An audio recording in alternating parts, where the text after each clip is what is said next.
تو بھی وہ ایک بے جان لاشا ہے، اور وہ اس لاشے کو اس قوم کے کندھوں پر نہ لا دے جو موت و حیات کی کشمکش میں مبتلا ہے۔ وہ اپنی زندگی میں اپنا فرض پورا کرے اور اپنے بعد امیر کا انتخاب ان لوگوں پر چھوڑ دے جو غرناطہ کی آزادی اور مسلمانوں کی ناموس کے لیے اپنی جانیں پیش کر چکے ہیں۔ مجھے ابو عبداللہ پر یقین نہیں ہے، اس نے مجھے دھوکہ دے کر قتل کرنے کی کوشش کی تھی۔ میں اسے معاف کر سکتا ہوں، لیکن میں قوم کی امانت اس شخص کے سپرد کرنے کے خلاف ہوں جو اسے ایک بار دھوکہ دے چکا ہو۔ اگر ابو عبداللہ نے سرحد سے چند عیسائی حملہ آوروں کو نکال کر تبدیلی قلب کا ثبوت دیا ہے تو اس کا زیادہ سے زیادہ صلہ یہ ہو سکتا ہے کہ اسے اس کی گزشتہ خطاؤں کی سزا نہ دی جائے، لیکن اسے لوشا کا حاکم بنانا اور غرناطہ کے تحت کا وارث تسلیم کر لینا ایک ایسا انعام ہے جس کا وہ کسی صورت میں مستحق نہیں۔ منصور نے کہا، میں جانتا ہوں عزوگل کیا جواب دے گا۔ وہ یہ کہے گا کہ اگر میں ابو عبداللہ کے ساتھ فیاضانہ برتاؤ نہ کرتا تو لوگ یہ کہتے کہ میری جدوجہد ذاتی اقتدار کے لیے تھی، اس کے علاوہ میں انتشار سے ڈرتا ہوں۔ ابو عبداللہ کے حامی غرناطہ میں خانہ جنگی شروع کروا دیں گے۔ بدر بن مغیرہ نے کہا، ابو عبداللہ کے ساتھ اس سے زیادہ فیاضانہ برتاؤ اور کیا ہو سکتا تھا کہ اس کے گلے میں پھندا ڈال کر اسے غرناطہ کے بازاروں میں نہیں گھسیٹا گیا۔ عزوگل سے کہو کہ وہ ایسے لوگوں کی رائے کو کوئی وقت نہ دے جن کی خود فریبی کا یہ عالم ہے کہ وہ ایک آزمائے ہوئے غدار سے تعمیر ملت کا کام لینا چاہتے ہیں، اور اتحاد کا یہ مطلب نہیں کہ گھوڑے اور گدھے کو ایک ہی بھگی میں جوت دیا جائے۔ اگر 50 سپاہی اپنے کندھوں پر 50 لاشیں اٹھا لیں تو وہ 100 سپاہی نہیں بن جاتے۔ خانہ جنگی کو روکنے کا یہ طریقہ نہیں کہ نااہل آدمیوں کے ہاتھوں میں اقتدار سونپ دیا جائے، بلکہ اس کا علاج یہ ہے کہ ایسی رائے عامہ پیدا کی جائے کہ نااہل لوگ اقتدار کی کرسیوں کی طرف دیکھنے کی جرت بھی نہ کریں۔ وہ قوم جو زندہ رہنا چاہتی ہو غداروں کی سرکوبی کرتی ہے، انہیں رشوتیں دے کر خوش نہیں کرتی۔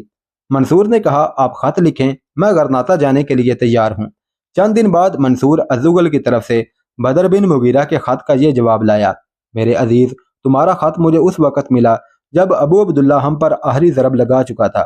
ابو عبداللہ نے لوشا دشمن کے حوالے کر دیا ہے اور فرڈینینڈ کے 8000 سپاہی اس شہر میں داخل ہو چکے ہیں۔ میری نیت بری نہ تھی، لیکن شاید قدرت سیاسی غلطیاں معاف نہیں کرتی۔ تمہارے سامنے اور قوم کے سامنے میرے پاس ندامت کے آنسوؤں کے سوا کچھ نہیں۔ لوشا پر نصرانیوں کا قبضہ ہمارے سینے پر خنجر سے کم نہیں۔ شاید غرناطہ کے دن گنے جا چکے ہیں۔ اگر تم میرے پاس ہوتے تو میں شاید اتنی بڑی غلطی نہ کرتا، اور اب ایک دل شکست بوڑھا تمہاری اعانت کا محتاج ہے، اپنے لیے نہیں، غرناطہ کے لیے، غرناطہ کے تحت و تاج کی حفاظت کے لیے نہیں، مسلمانوں کی عزت اور ناموس کی حفاظت کے لیے۔ اپنی اعانت کے لیے میں تمہیں ابھی غرناطہ نہیں بلاتا، تم غرناطہ کی آخری امید ہو، تم اس ڈوبتی ہوئی کشتی کا آخری سہارا ہو، اور میں تمہیں شر سے محفوظ دیکھنا چاہتا ہوں۔ عقاب کی وادی ہمارا آخری حصار ہے۔ تم اگر سرحد پر اپنے حملے تیز کر دو تو دشمن کی توجہ 2 محاذوں پر مبذول ہو جائے گی، اور میں لوشا پر دوبارہ قبضہ کرنے کی کوشش کروں گا۔ میرے خیال میں فرڈینینڈ کے نزدیک عقاب کی وادی کی اہمیت غرناطہ سے کم نہیں۔ بہت ممکن ہے کہ وہ غرناطہ پر حملہ کرنے سے پہلے تمہارے علاقے پر حملہ کرے، اس لیے اپنی تیاریوں کو تیز کر دو۔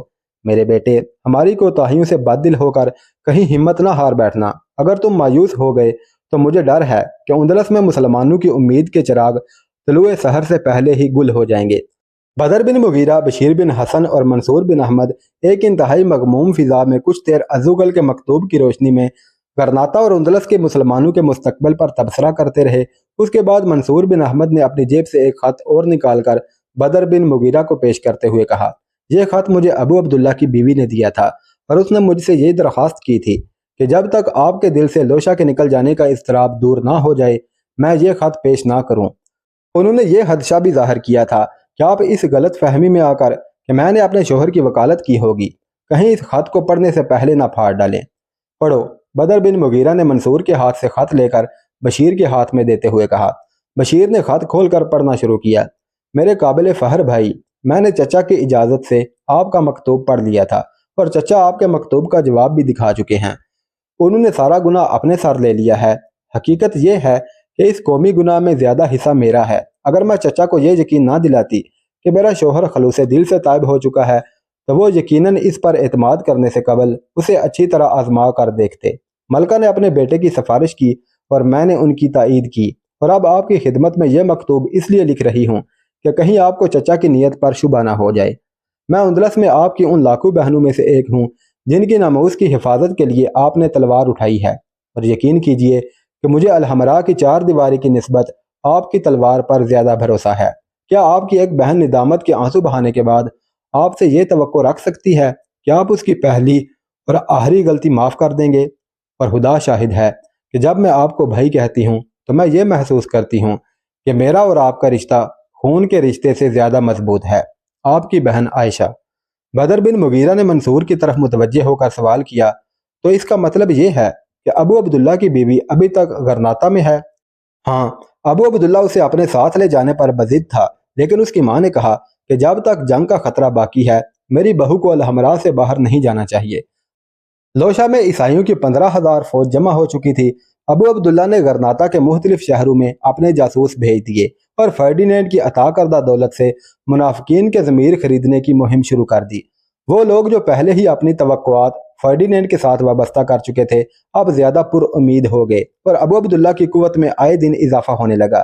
اس کے علاوہ عافیت پسندوں کی وہ جماعت جو ہر قیمت پر امن چاہتی تھی عوام میں یہ تبلیغ کرنے لگی کہ اگر غرناطہ کے مسلمانوں نے عیسائیوں کے ساتھ جنگ جاری رکھی تو اس کی سزا وہ اندلس کے باقی مسلمانوں کو دیتے رہیں گے۔ اندلس عیسائیوں اور مسلمانوں کا مشترکہ وطن ہے اور عیسائی چونکہ قوت اور تعداد میں زیادہ ہیں اس لیے ہمیں ان کی سرپرستی تسلیم کر لینی چاہیے۔ وہ یقیناً اپنے ہم وطنوں پر ظلم نہیں کریں گے۔ یہ مسلمانوں کا وہم ہے کہ انہوں نے عیسائیوں کی حکومت تسلیم کر لی تو وہ انہیں نگل جائیں گے۔ اگر مسلمان کے دل میں ایمان ہے تو اسے کسی سے خطرہ نہیں۔ ابو عبداللہ کے متعلق یہ لوگ عوام کو یہ سمجھاتے تھے کہ وہ فرڈینینڈ کے ساتھ مصالحت کر کے اندلس کے باقی مسلمانوں کو تباہی سے بچانا چاہتا ہے۔ فرڈینینڈ نے ہماری طرف دوستی کا ہاتھ بڑھایا ہے اور ابو عبداللہ جانتا ہے کہ اگر ہم نے اس وقت اس کی دوستی کا ہاتھ ٹھکرا دیا تو کل وہ ایک فاتح کی حیثیت میں ہمارے ساتھ نیک سلوک نہیں کرے گا۔ عیسائیوں کی فوج کے ساتھ ابو داؤد بھی لوشا پہنچ چکا تھا۔ اس نے چند دن حالات کا مطالعہ کرنے کے بعد فرڈینینڈ کو لکھا کہ اب غرناطہ پر فیصلہ کن ضرب لگانے کا موقع ہے۔ فرڈینینڈ نے بذات خود لوشا پہنچ کر فوج کی قیادت سنبھال لی اور اچانک البیرا اور مسنیل کے قلعے فتح کرنے کے بعد سہرا کا محاصرہ کر لیا۔ ازوغل اپنی 1/3 فوج غرناطہ میں چھوڑ کر سہرا کی طرف بڑھا اور شہر سے چند میل دور پڑاؤ ڈال دیا۔ چند دن فریقین میں معمولی جھڑپیں ہوتی رہیں۔ اہل شہر قلعہ بند ہو کر لڑتے رہے اور ازوغل دشمن کے عقب سے معمولی حملوں پر اکتفا کرتا رہا۔ شمال مشرق میں بدر بن مغیرہ نے اچانک ایک وسیع پیش قدمی شروع کر دی تو فرڈینینڈ نے مجبوراً سہرا کا محاصرہ اٹھا لیا۔ اس کے ساتھ ہی فرڈینینڈ کو اطلاع ملی کہ شاہ فرانس نے زبردست لشکر کے ساتھ پیرینیز کی طرف پیش قدمی شروع کر دی ہے۔ فرڈینینڈ نے مجبوراً سہرا کا محاصرہ اٹھا لیا اور 10,000 فوج کو شمال مشرق کی طرف سے پیش قدمی کرنے والے مجاہدین کو روکنے کے لیے بھیج دیا۔ لوشا البیرا اور مسنیل کی حفاظت کے لیے جس قدر فوج کی ضرورت تھی وہ اس نے ابو عبداللہ کے پاس چھوڑ دی اور خود شاہ فرانس کے حملے کے خطرے کی روک تھام کے لیے واپس چلا گیا۔ شاہ فرانس کے ساتھ صلح کرنے کے لیے فرڈینینڈ نے پادریوں کا ایک وفد اس کے پاس بھیجا اور اسے اس بات کا احساس دلایا کہ غرناطہ اور ہسپانیہ کی جنگ ہلال و صلیب کی جنگ ہے اور اس نازک موقع پر صلیب کے 2 علمبرداروں کی لڑائی سے مسلمان فائدہ اٹھائیں گے۔ کستلا اور فرانس کے بشپ نے ایک دوسرے سے بغلگیر ہو کر 2 بادشاہوں کو مصافحہ کرنے پر مجبور کر دیا۔ فرانس کے بادشاہ نے مسلمانوں کے خلاف جنگ کے ثواب میں حصہ دار بننے کے لیے 2000 سوار اور 20 بحری جہاز فرڈینینڈ کے سپرد کر دیے۔ فرڈینینڈ کو مدت سے اس بات کا احساس تھا کہ جب تک وہ مالکا پر قبضہ نہیں کرتا غرناطہ کی قوت نہیں ٹوٹے گی۔ مالکا غرناطہ کی اہم ترین بندرگاہ تھی اور اس پر قبضہ کرنے کے بعد وہ غرناطہ کے تمام ساحلی علاقے پر قابض ہو سکتا تھا۔ اس صورت میں المیریا کی بندرگاہ کے سوا وہ اندلس اور مراکش کے درمیان تمام راستے کاٹ سکتا تھا اور مسلمانوں کی اس امید کو خاک میں ملا سکتا تھا کہ اسلامی دنیا ان کی پشت پر ہے۔ اسے یقین تھا کہ مالکا چھن جانے کے بعد غرناطہ کے مسلمان یہ محسوس کریں گے کہ وہ عیسائیوں کے رحم و کرم پر ہیں۔ مالکا سے وہ سیرا نویدا کے سرکش قبائل کی سرکوبی کر سکتا تھا۔ فرانس سے 20 جہاز مل جانے کے باعث اس کا بحری بیڑا مضبوط ہو چکا تھا۔ اس نے ابو عبداللہ کو لکھا کہ میری فوج اچانک مالکا پر حملہ کرے گی اور مالکا کی اہمیت کے پیش نظر ازوغل فوراً غرناطہ چھوڑ کر وہاں پہنچنے کی کوشش کرے گا اور تم کسی مزاحمت کے بغیر غرناطہ پر قبضہ کر سکو گے۔ چند دنوں کے بعد فرڈینینڈ کا بحری بیڑا مالکا کی طرف روانہ ہو چکا تھا اور وہ خود بھی فوج کے ساتھ جنوب مغرب سے ایک لمبا چکر کاٹنے کے بعد مالکا کا رخ کر رہا تھا۔ مالکا پر بحری حملہ اس قدر غیر متوقع تھا کہ نصرانی فوج نے معمولی مزاحمت کے بغیر ساحل پر اتر کر شہر کا محاصرہ کر لیا۔ ازوغل کی ساری توجہ لوشا کی طرف تھی۔ اسے اچانک مالکا کے محاصرے کی خبر ملی تو اس نے غرناطہ کو مٹھی بھر سپاہیوں کی حفاظت میں چھوڑ کر مالکا کا رخ کیا۔ لیکن وہ ابھی مالکا سے ایک منزل دور ہی تھا کہ اسے یہ اطلاع ملی کہ ابو عبداللہ 8,000 فوج کے ساتھ غرناطہ کا رخ کر رہا ہے۔ وہ مایوسی کی حالت میں اپنی فوج کا بیشتر حصہ مالکا کی طرف روانہ کر کے غرناطہ لوٹ آیا، لیکن اس کے پہنچنے سے پہلے غداروں کی جماعت ابو عبداللہ کے لیے شہر کے دروازے کھول چکی تھی اور الحمراء پر ابو عبداللہ کا جھنڈا لہرا رہا تھا۔ ازوغل نے شکستہ دل ہو کر پھر مالکا کا رخ کیا، لیکن دغا باز بھتیجے نے اس کی فوج کی معمولی تعداد سے باخبر ہوتے ہی اس پر عقب سے حملہ کر دیا۔ ازوغل کے سپاہی بہادری سے لڑے، لیکن جب انہوں نے دیکھا کہ ان کی تلواریں فقط نصرانیوں کے ساتھ ہی نہیں بلکہ اپنے بھائیوں کی تلواروں کے ساتھ بھی ٹکرا رہی ہیں تو وہ دیر تک ثابت قدم نہ رہ سکے۔ ازوغل نے شکست کھا کر الپکسرا کے علاقے میں پناہ لی۔ اگلے دن اسے خبر ملی کہ مالکا کے راستے میں اس کی باقی فوج فرڈینینڈ کے ہاتھوں شکست کھا چکی ہے اور مالکا اور اس کے درمیان خشکی اور سمندر کے تمام راستے بند ہو چکے ہیں۔ الپکسرا کے جنگجو قبائل کی ایک مختصر سی فوج منظم کرنے کے بعد ازوغل نے بسط کو اپنا مستقر بنا لیا۔ مالکا میں ازیغری نے ڈٹ کر مقابلہ کیا، لیکن ایک ماہ تک رسد اور کمک نہ ملنے کے باعث لوگ بے بس ہو گئے۔